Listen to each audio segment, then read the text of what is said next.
Chapter 1. This is our story. My own story. My name is Christina Catalano, and this is my story.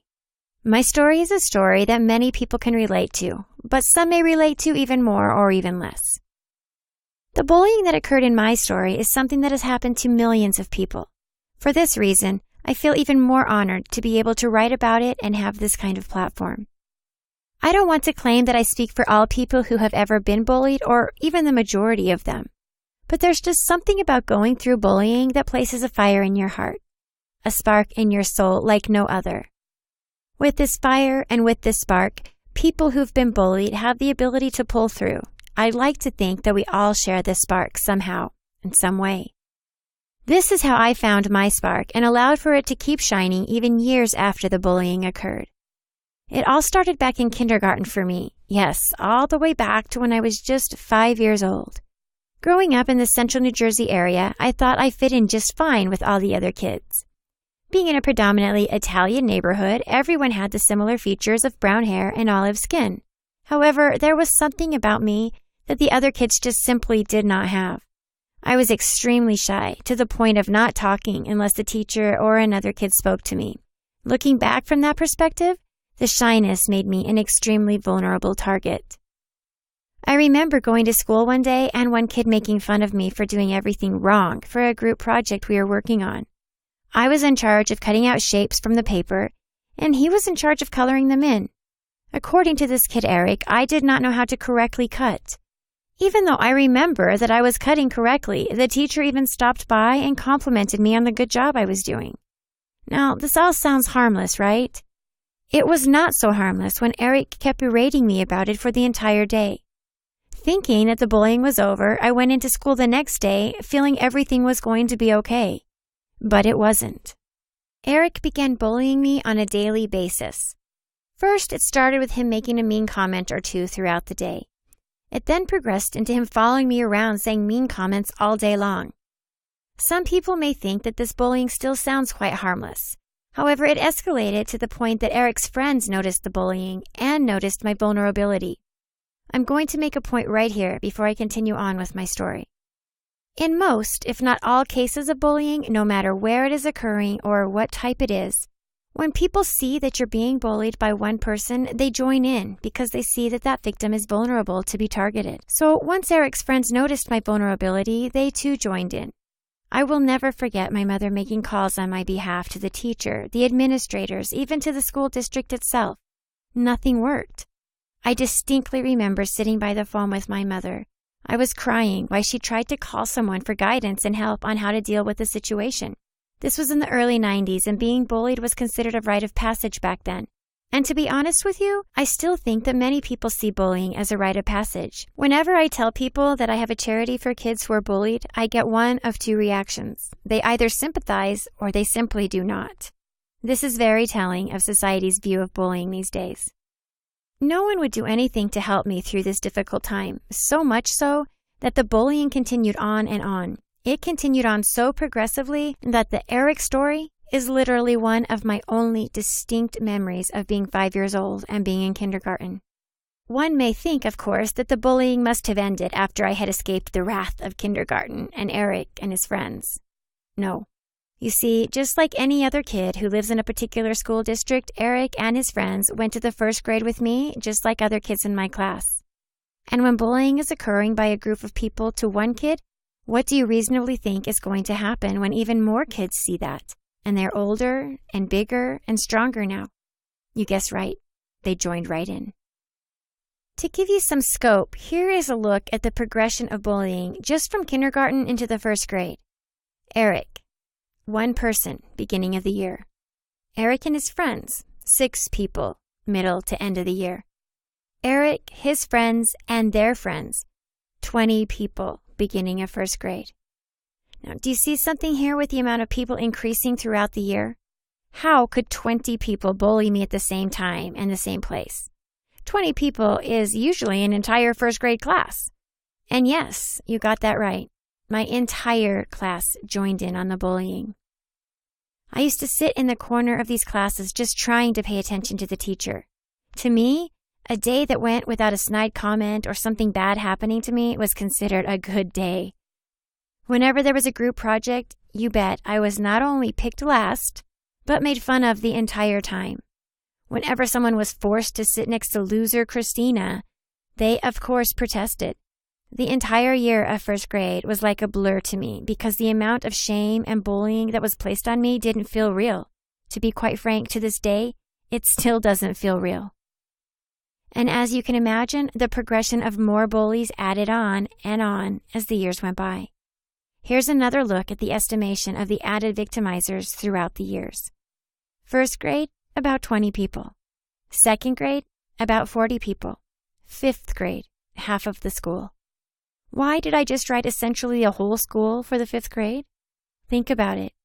If 20 people were bullying me in the first grade at an elementary school, which is already a large amount of people, it would naturally progress to even more people bullying people. Long story short, these people who bullied me had friends from different classes, which eventually encompassed the entire grade. These friends had friends in other grades as well. It does not mean that every single person was actively bullying me on a daily basis. Rather, they would passively bully me. Allow me to define these terms that I have coined just for you. Active bullying. This is making fun of me on a daily basis, directly speaking to me or taking actions against me. Passive bullying. This is joining in on the laughter, making rumors about me, spreading them, being passive-aggressive by not wanting to sit next to me or not inviting me into their groups, etc. I define these two terms as terms that I noticed even at a young age, because that is how I used to compartmentalize what was happening to me. I would divide people into the groups of either active or passive bullying, and whoever was left and not in one of these two categories was deemed a safe person to be around, or at least I felt they weren't going to harm me. To me, that was more than enough to get through the day. I am not suggesting that you should group people in such a divisive way like I did, but my elementary school self was in survival mode and it just felt safer that way. You do not have to place such a system on yourself to use, but you can find allies and not just people who simply won't bully you, people who really care about you to the point where you know that they are a quality friend for life.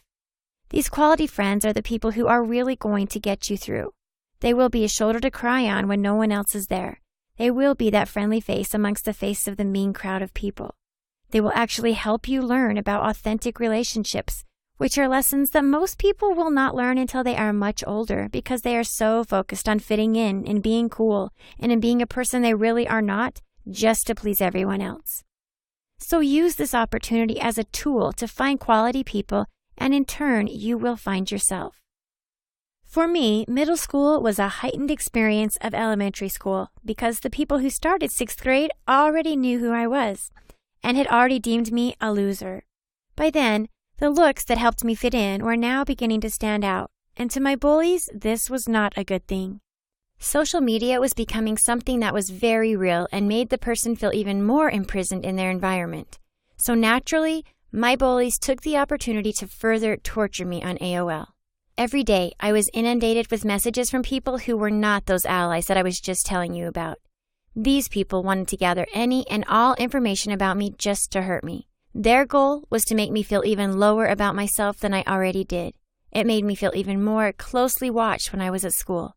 Almost as if they were waiting for me to do something weird, say something weird, or just catch me being myself, which was deemed as weird and not normal. One day, when I was sitting in my 7th grade Spanish class, I could swear that I was being even more closely watched than I normally was. I had this bad feeling that something bad was occurring as I was trying to listen to the teacher's lesson. I heard laughter, and it made me really nervous. A few days later, one of the people who was being a fake ally sent me a MySpace link with a MySpace that I did not create. There, in the profile picture, was a picture of me sitting in that Spanish class at a very unflattering angle, framed to make me look bad. The profile had demeaning messages about myself and descriptions that were designed to hurt me and ruin my reputation even further. First of all, you really have to trust your gut instinct. Just like I had a bad feeling about what was going on, I should have trusted it. Even though I did not, I would like you to learn from my mistakes. Even though I was too shy and too shocked to make a move and tell the teacher about what the kids were doing in the class when it was actually happening, I urge you to. Even if you can't get rid of the bullying in that way, standing up for yourself in any way you know how is truly powerful. Even though I lacked the bravery to do something at that point, I did have my father contact MySpace, report them, and take down the website. I know this seems like a small victory, but to someone who was bullied, it was a large victory for me.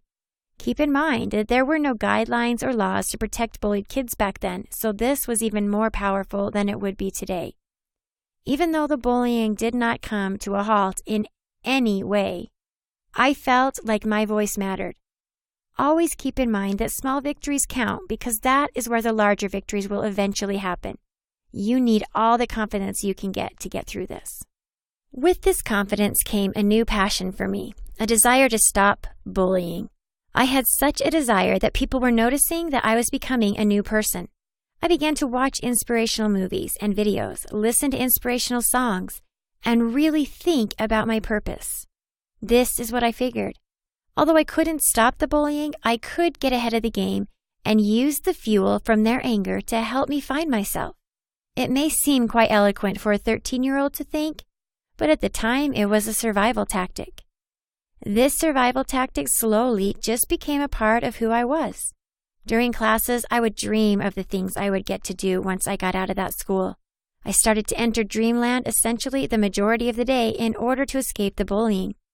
When something bad happened to me at school, it would still hurt, but it wouldn't hurt like before. There was something different about this feeling, a feeling inside that I had never had before. It was almost like getting introduced to a new person. It was the spark that I was telling you about earlier. From that small victory of shutting down that MySpace page, I found a fire that started burning. That fire has always been there. I just didn't recognize the fact that it was there and that I could use it.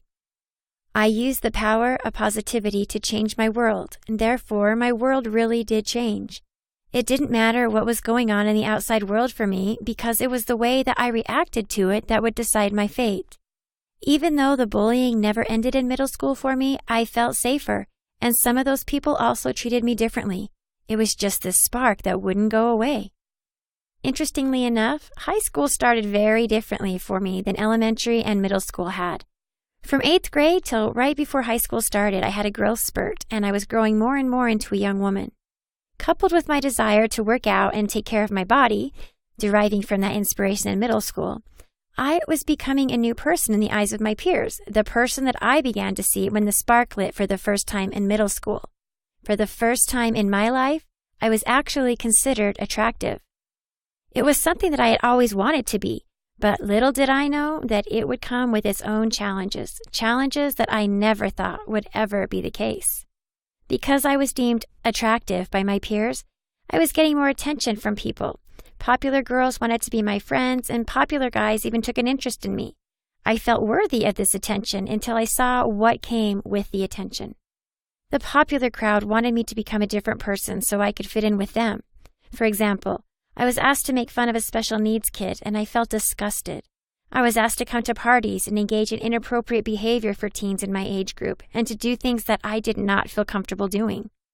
Keep in mind that these were the same people that bullied me throughout my entire life. For some reason, they thought that I would feel honored to do anything to be a part of their crowd. I guess they figured having selective memory about the things they had done to me was worth me being popular. At least on my end. But this new me just couldn't do it. I couldn't be the person that they wanted me to be. I felt a wave of change that simply wasn't going away. It was more powerful than anything they could do to hurt me. I just couldn't be the Christina they wanted me to be. I just wanted to be me. The last strain for the popular crowd and for me was when a popular guy thought I would find it cute to touch my bottom in front of the entire English class freshman year. Everyone told me that I should be honored that he did that because that was him claiming me as his. Before that, he was respectful towards me, but wanted to see if he could push a boundary. I guess it was all to see if I was worthy of being popular. I turned around and screamed for him to never touch me again. As a result, the popular crowd came down on me with such a wrath that could be heard around the entire school. As soon as I rejected these advances from them, my high school experience was headed for choppy waters. From that day on, it was as if the entire school was against me. Anywhere I went, I was taunted, made fun of, and ignored, even worse than in elementary and middle school combined. Since all 4 grades knew of me in some way from living in the same area for so long, it was as if anything that had to do with bullying me was fair game. I even had a group of upper-class girls who didn't even know me make up a rumor about me and use that as an excuse to try to beat me up. I was followed around the school my entire freshman year. They even waited outside of my house sometimes to try to taunt me. They would call my house line to try to threaten me.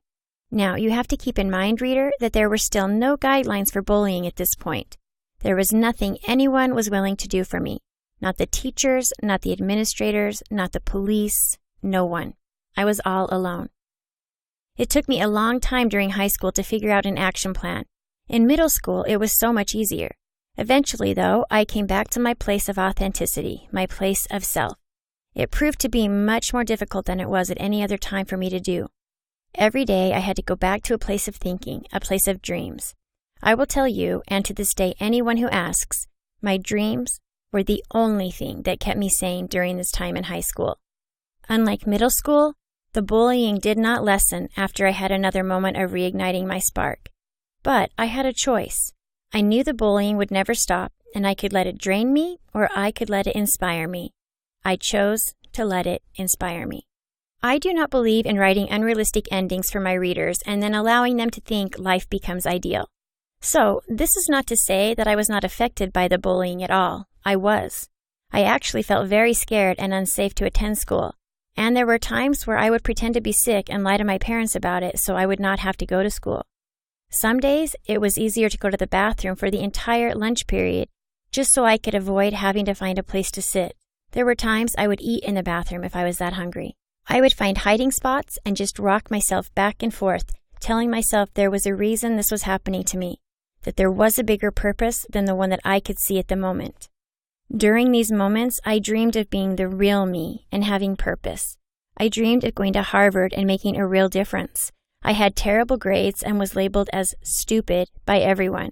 I had very few allies, but I knew that I had a dream. I chose to stay inspired, dreaming about the things I would do instantly when high school was over. Unlike in elementary and middle school, when I ended high school, I would actually have the opportunity to live my dreams. From there, the spark came back. Even when it was hard, even when I was rocking myself back and forth in order to soothe myself, I knew the fire was there, ready for my taking once I left high school. I knew that I wanted to work in social justice, in law, and be a leader. I spent 13 years of my life being quiet. I was tired of being quiet. I dreamt of doing something to change the scope of society. I dreamt of directly confronting bullying. I dreamt of the day that my bullies would be sorry. And guess what? Everything came true, plus more. Even on graduation day, I remember being bullied as I walked to my seat during the ceremony. But to me, I knew that once I left high school that day, I would be free. And then I was free. Going into college, I had the action plan ready from high school. See where the planning and taking action part comes in? During my undergraduate years, I was doubted by many, but these were new people. They were not my bullies from my other schools. I pushed on through with such might that I think I created a shock in my university system. People from my university still tell me that the school has never been the same since I went there. There are conferences, organizations, internships, and scholarships that exist because I created them. I literally used the fuel, the might, the passion, and the build-up for 17 years to create the life I desired. I was not going to let negativity get in my way, so much so that I didn't even notice if someone was bullying me anymore. I was a force to be reckoned with. Those people, they didn't know me before I went to that school, and they didn't need to, because they were meeting the real Christina Catalano. The Christina Catalano who earned a 4.0 GPA and summa cum laude with the highest honors, who was able to snag any opportunity wanted at the school. That school became the place where I saw the fruits of my labor come to life, along with the realization of the dreams that I'd had since I was a kid. And now, as a graduate student at Harvard, I am now here. Remember, I dreamed about coming here when I was younger? Are you seeing the connections? I started 2 businesses, an education company with big accounts all over the world. I have even written in textbooks. I also have a charity for kids who are bullied, which I've raised millions for because I just knew that I would eventually get here. How was I able to get to this level of success at such a young age? The tools that I used when I was bullied did not differ from any other obstacle. Simply put, I used the fuel of my passion to cross any barrier. For example, when I took a year off before attending Harvard, the people around me thought I was crazy. But I just knew that I wanted to have a counseling center for bullied children, and I believed in my dreams, so much so that it came true.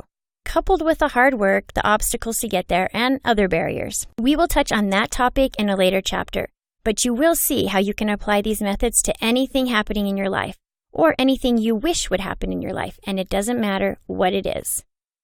Why my story matters and yours does too. My story matters because it made me who I am. My story matters because choosing to win was the key ingredient to my success. But my story is no more special than yours, reader. You have a beautiful story as well. Your story is the key element that will get you through. The lessons you've learned, the quiet victories you have felt, and the strength you desire and have are right here. I'm going to teach you how to use them. You can do anything you want to if you believe. Let me walk you through how to do it by giving you some information that will be helpful for your journey, as well as by telling you some stories of other people who have risen above. So you can too. Please choose to win.